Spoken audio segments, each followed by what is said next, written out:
ওং গঙ্গে চ যমুনে চৈব গদাবরী সরস্বতী নর্মদে সিন্ধু কাবেরী জলেহস্মিনং সন্নিধিং কুরু। অনেক কিছু টানাপোড়েনের পরে অবশেষে বেরিয়েই পড়লাম মহাকুম্ভ পুণ্য অর্জনে। কলকাতা থেকে শ্যামলী পরিবহনের বাস ভাড়া করেছিলাম এবং স্লিপার ক্লাস, যেটা সবথেকে আমার মনে হয় আরামদায়ক এতটা লং জার্নির জন্যে, সেটাই আমি বুক করেছিলাম।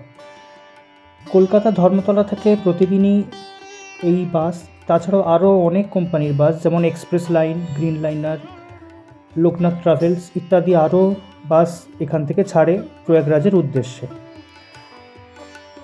21শে ফেব্রুয়ারি শুক্রবার সন্ধ্যে 7টার সময় আমাদের বাস ছাড়ে, যেটি পরদিন 22শে ফেব্রুয়ারি শনিবার প্রয়াগরাজ পৌঁছয় দুপুরবেলা। স্লিপার কোচে যাওয়ার কারণে আমি পুরো রাস্তাটাই প্রায় শুয়ে শুয়ে বাইরের দৃশ্য উপভোগ করছিলাম। খুবই মনোরম সেই জার্নির দৃশ্য।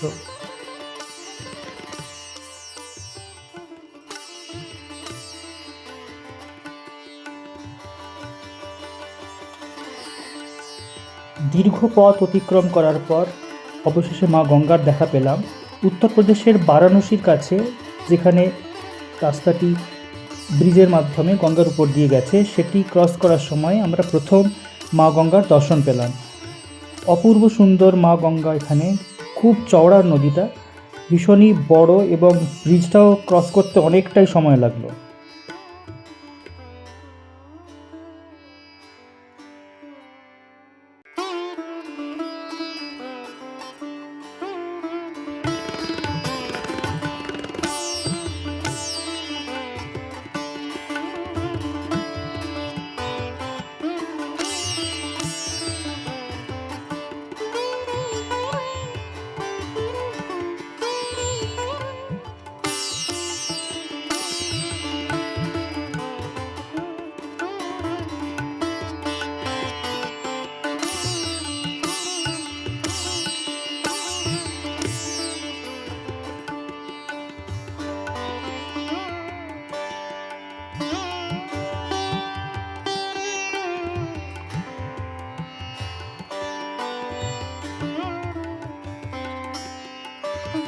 প্রায় 24 ঘন্টা ধরে বাসে জার্নি করার পর অবশেষে আমরা এসে পৌঁছলাম প্রয়াগরাজে।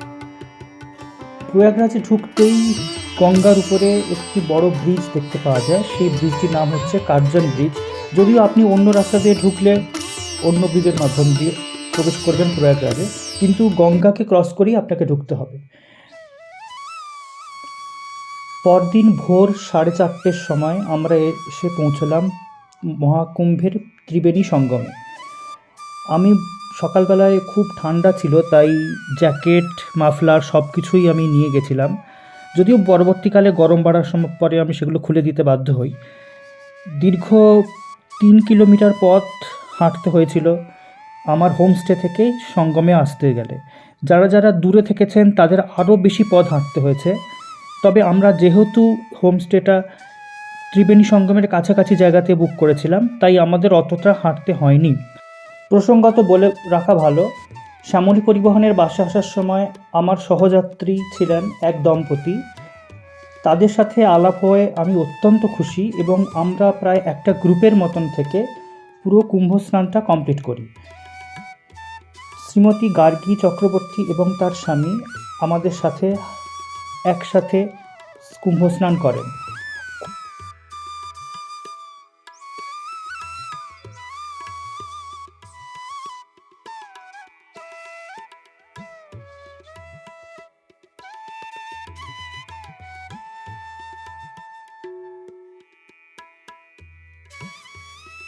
দূরত্ব যতটাই বড় হোক না কেন, আমাদের কারোরই কিন্তু কোনো ক্লান্তি আসবে না, কেননা আপনি চোখের সামনে দেখতে পাচ্ছেন আপনার সাথে আরও কোটি কোটি মানুষ যারা সারা ভারত থেকে এসেছেন। তারাও আপনার সাথে হেঁটে চলেছে মহাকুম্ভের ত্রিবেণী সঙ্গমের দিকে। এই যে দৃশ্যটি, এটি আপনাকে বল যোগাবে এত দীর্ঘ পথ অতিক্রম করার জন্য পায়ে হেঁটে।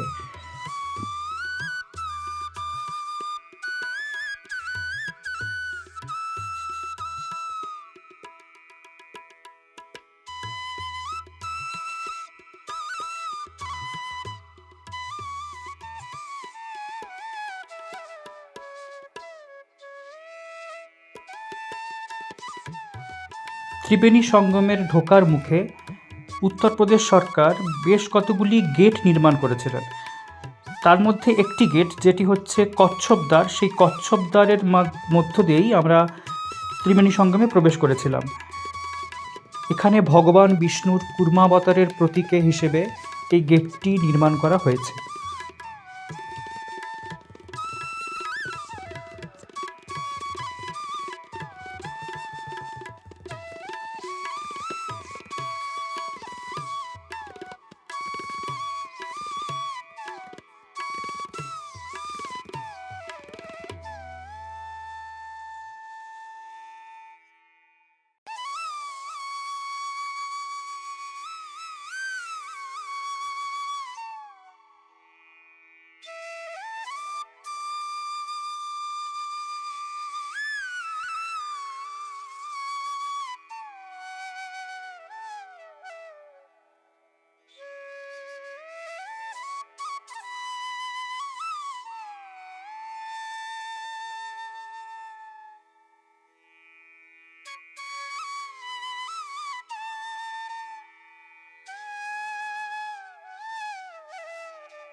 আমরা আবার একটি গেট যেটি নন্দীর দ্বার নামে পরিচিত সেইটি ক্রস করে একটি ভ্যান গাড়ি ভাড়া করেছিলাম, কারণ আমাদের এখান থেকে বোট ক্লাবে যেতে হয়েছিল। সেই বোট ক্লাব থেকে বোট ভাড়া করে আমাদের ত্রিবেণী সঙ্গমে যেতে হয়েছিল। তাই এইখান থেকে আমরা সবাই মিলে ভ্যান ভাড়া করে সেই ভ্যানে বসে আমরা রওনা দিয়েছিলাম বোট ক্লাবের উদ্দেশ্যে। যদিও পুরোটা রাস্তা ভ্যান যায়নি, বেশ কিছুটা গিয়ে আমাদেরকে আবার হাঁটা পথে যেতে হয়েছিল। তা হলেও আমাদের এই পথ অতিক্রম করতে একটু হলেও কম সময় লেগেছিল। এরপর আমরা এসে পৌঁছলাম বোট ক্লাবে, যেখানে নৌকো ভাড়া করে আমরা রওনা দিলাম ত্রিবেণী সঙ্গমের উদ্দেশ্যে। এখন বলে রাখা ভালো, এই নৌকোগুলোতে কিন্তু জনপ্রতি ভাড়া মোটেও কম নয়। প্রায় 1.5 থেকে 3,000 টাকা পর্যন্ত এরা চার্জ করছে তীর্থযাত্রীদের জন্য। এবং আমরা সবাই মিলে প্রত্যেকে যে যার মাথা পিছু ভাড়া দিয়ে একটি বোট ভাড়া করে আমরা গেলাম ত্রিবেণী সঙ্গমের উদ্দেশ্যে।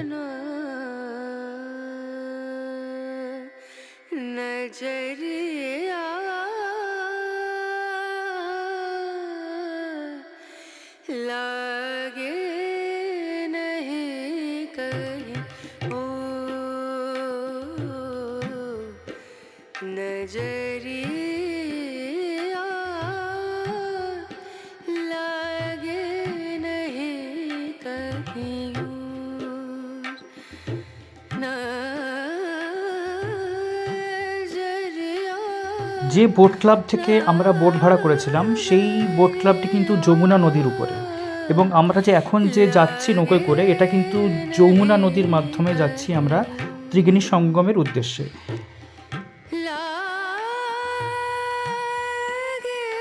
এখানে কিন্তু বোটে চড়তে গেলে আপনাকে লাইফ জ্যাকেট অবশ্যই পরতে হবে। লাইফ জ্যাকেট ছাড়া বোটে ওঠা আইনত নিষিদ্ধ, এবং এই লাইফ জ্যাকেট কিন্তু প্রোভাইড করবে নৌকার যারা মাঝি আছেন তারাই। তাদের কাছে পর্যাপ্ত পরিমাণে লাইফ জ্যাকেট থাকে, সেগুলো পরেই আপনাকে কিন্তু নৌকায় করে যেতে হবে। যেতে যেতে আমাদের আরেকটি অপূর্ব দৃশ্যের সাক্ষী হতে হলো, যেটি হলো সূর্যোদয়। যমুনা নদীতে যখন যাচ্ছিলাম তখন কালো আকাশের বুক চিরে উদিত হলেন সূর্যদেব। অপূর্ব সুন্দর সেই দৃশ্য। পুরো পূর্ব আকাশ লাল হয়ে উঠল এবং আস্তে আস্তে সূর্যদেব আমাদের মাথার প্রায় উপরে চলে আসতে লাগলো।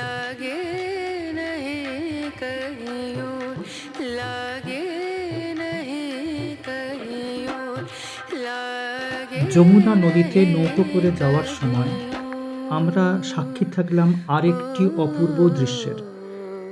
সুদূর সাইবেরিয়া থেকে উড়ে এসেছে এক ঝাঁক নাম না জানা অত্যন্ত সুন্দর দেখতে সাদা ধবধবে এক ধরনের পাখি, যারা আমাদের মাথার উপর দিয়ে উড়ে বেড়াচ্ছে, কখনো বা জলে ভাসতে ভাসতে যাচ্ছে।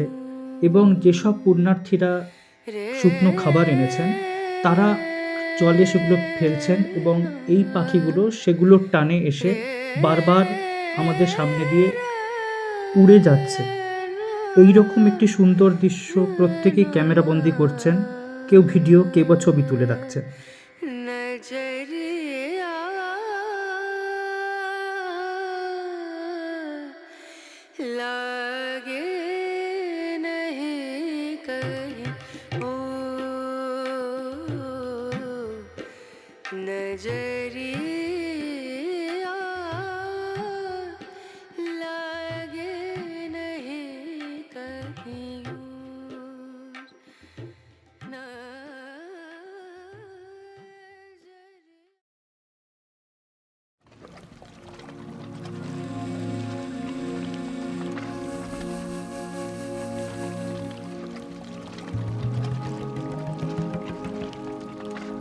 এমন একটি সুন্দর দৃশ্যকে আমি ভাবলাম আমার মোবাইলের একটু স্লো মোশন ভিডিওতে তুলে রাখতে, কারণ স্লো মোশন ভিডিওতে এই দৃশ্যটি যে অপূর্ব লাগবে সে আর বলার অপেক্ষা রাখে না।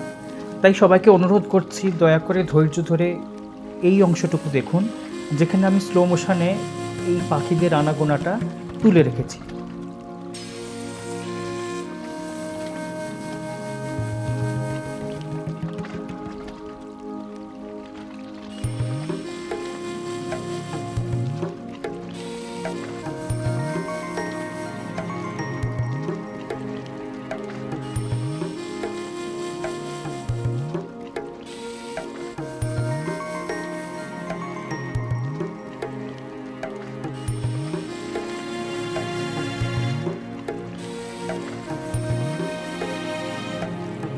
যদিও আপনারা বাড়িতে বসে এটি মোবাইলে দেখছেন, কিন্তু বাস্তবিকভাবে এই স্থানটিতে সশরীরে উপস্থিত না থাকলে এই মুহূর্তটার মাহাত্ম্য আমি বলে বোঝাতে পারবো না।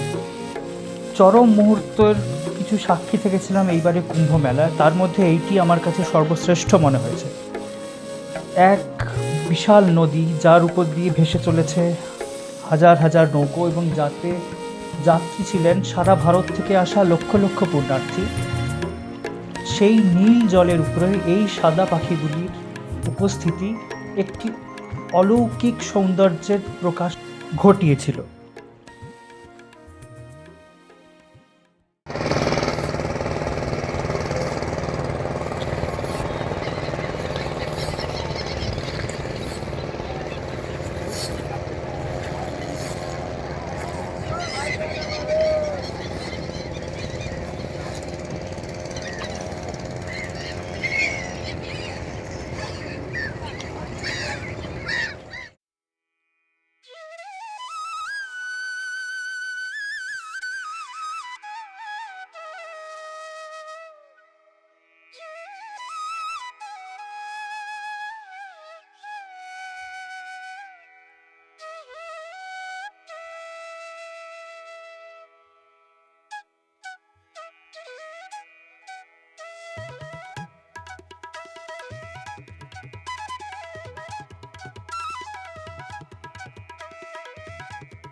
আর এই দৃশ্যটি দেখতে দেখতে আপনার কোথাও মনে হতেই পারে যে বোধহয় এই পাখিগুলোও মানুষের সাথে আজ মহাকুম্ভে মহাপুণ্য স্নান করতে এসেছে।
অবশেষে সেই পূর্ণ মুহূর্ত এলো যেখানে আমি নৌকো থেকে নেমে জলের মধ্যে ডুব দিয়ে স্নান করলাম। জলের গভীরতা খুব একটা বেশি নয়, খুব সহজেই এখানে ডুব দিয়ে স্নান করা যায়।